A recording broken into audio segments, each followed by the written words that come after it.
नमस्कार. इयत्ता 7वी semi English, subject general science, chapter number 10 disaster management. विद्यार्थी मित्रांनो, डिझास्टर मॅनेजमेंटमध्ये आपण मागील तासिकमध्ये फॅमिन आणि कॉजेस ऑफ फॅमिन, त्याच्यानंतर आपण क्लाउड बस्ट हा मुद्दा आपण पाहिलेला आहे. आज आपल्याला फ्लड हा मुद्दा पाहायचा आहे. फ्लड म्हणजे काय, तर महापूर ही नॅचरल कॅलॅमिटी आहे, नैसर्गिक आपत्ती.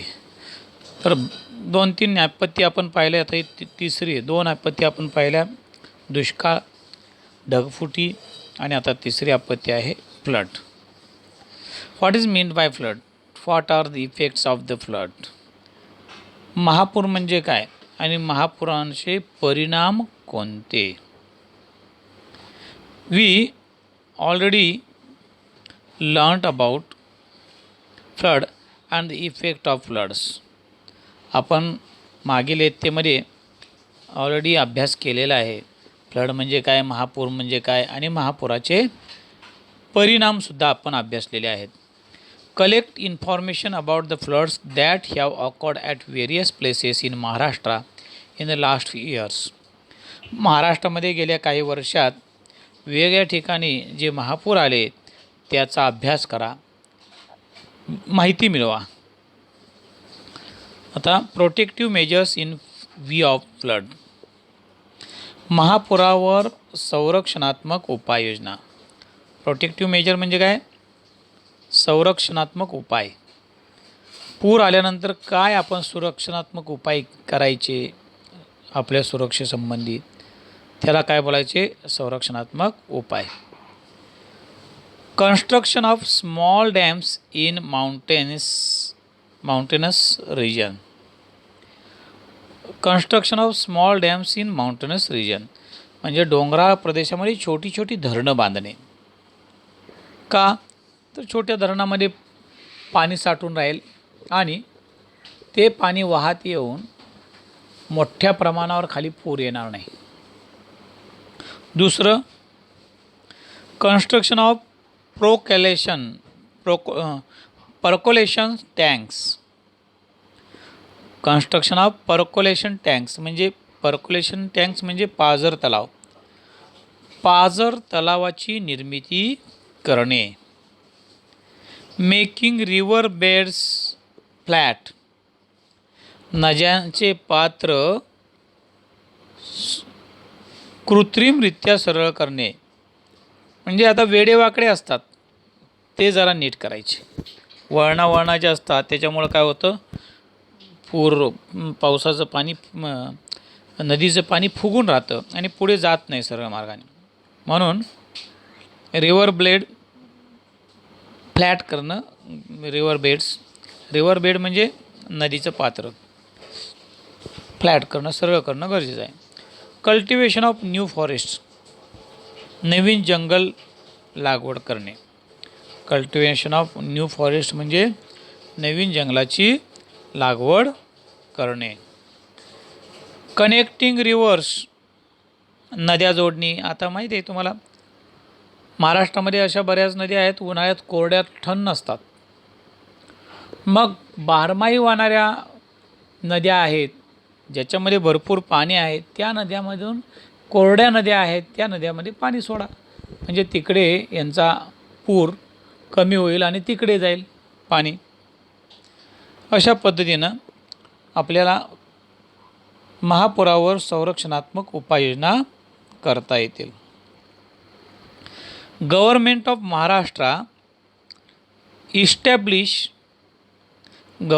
Of India establish the national flood commission in 1976.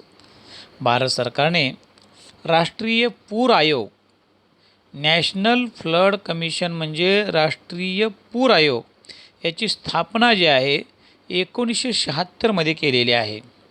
The commission has made special efforts towards the control of floods.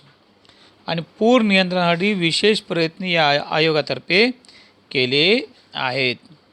Plan regarding flood control is kept ready from national level to village level. राष्ट्रीय स्तरापासून गाव पातळीपर्यंत पूर नियंत्रणासंदर्भात काय केले जातात? आराखडे तयार करायचं काम हे राष्ट्रीय पूर आयोग करतो. Large scale damage of property and loss of life can be avoided because of this plan. बघा, large scale damage of property, मोठ्या प्रमाणावर प्रॉपर्टीचं होणारं नुकसान, संपत्तीचं होणारं नुकसान, आणि लॉस ऑफ लाईफ म्हणजे जीवितहानी, can be avoided because of this plan. ह्या आराखडा तयार केल्यामुळे जीवितहानी आणि संपत्तीची हानी ही मोठ्या प्रमाणावरही कमी करता येते किंवा टाळता येते. याच्यानंतर पुढची नॅचरल कॅलॅमिटी आहे ती म्हणजे लाईटनिंग. लाईटनिंग म्हणजे वीज पडणे. लाईटनिंग म्हणजे काय? वीज पडणे. आता पहा, have you seen a flash of lightning in the sky? When? तुम्ही आकाशात चमकणारी वीज पाहिली आहेत का? आणि कधी पाहिली? What causes lightning? वीज निर्माण कशी होते? You have learned about generation of electric charge and lightning strikes in the lesson on static electricity. आपण स्थितिक विद्युत या पाठामध्ये कसं इलेक्ट्रिक चार्ज जनरेट होतो, विद्युत निर्मिती कशी होते, वीज निर्मिती कशी होते, आणि लाईटनिंग स्ट्राइक्स म्हणजे वीज कशी पडते, विजेची निर्मिती कशी होते आणि वीज कशी पडते, याचा अभ्यास आपण स्टॅटिक इलेक्ट्रिसिटी या प्रकरणात आपण केलेला आहे. इन धिस लेसन, या धड्यामध्ये we shall learn something more about lightning and measures for protection from it. या प्रकरणामध्ये आपल्याला लाईटनिंगबद्दल म्हणजे वीज पडण्याबद्दल किंवा विजेच्या आणखी काही वैशिष्ट्य आपल्याला पाहायचे आहेत.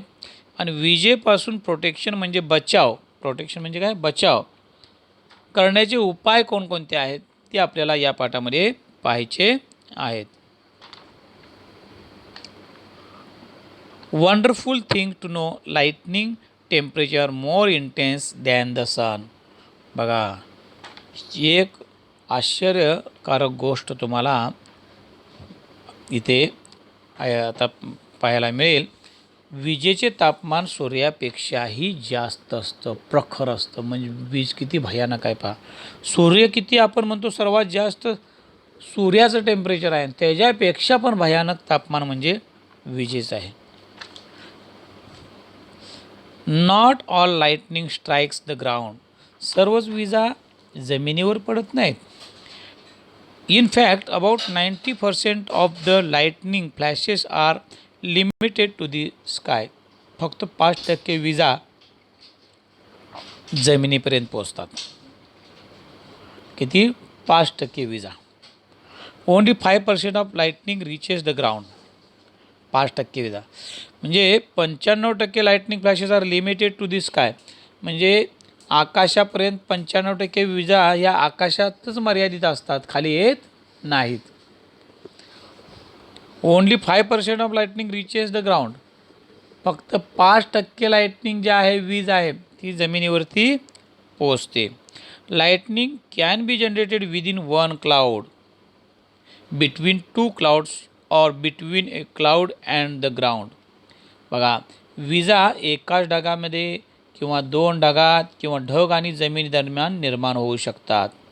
वीज एक ढग त्याच्यामध्ये वीज निर्माण होऊ शकते किंवा 2 ढगात किंवा ढग आणि जमीन याच्यामध्ये निर्माण होऊ शकतात. About 40 lightning flashes occur per second in the atmosphere. बघा, वातावरणात दर सेकंदाला जवळपास 40 विजा चमकतात. दर सेकंदाला 40 विजा म्हणजे किती फास्ट त्याचं चमकणे असेल बघा. 40 विजा चमकतात दर सेकंद, एका सेकंदात. आपण डोळ्याची पापणी लावतो तोपर्यंत 1 सेकंद होतो. The temperature generated by lightning is higher than that of the sun. आणि या विजेमुळे निर्माण होणारं तापमान आहे ते सूर्याच्या तापमानापेक्षा जास्त असते. Due to this high temperature the air under high pressure expands suddenly and a loud crashing sound is heard. आता ह्या प्रचंड तापमानामुळे, या मोठ्या तापमानामुळे प्रचंड दाबाखाली आलेली हवा अचानक प्रसरण पावते. काय होते? Pressure high, due to high pressure expand suddenly. The air under high pressure expand suddenly म्हणजे काय? प्रचंड दाबाखाली आलेली हवा अचानक प्रसरण पावते. And a loud crashing sound is heard. मोठा कडाडण्याचा आवाज ऐकू येतो. Loud crashing sound is heard म्हणजे मोठा कडाडण्याचा आवाज आपल्याला ऐकू येतो. कळलं?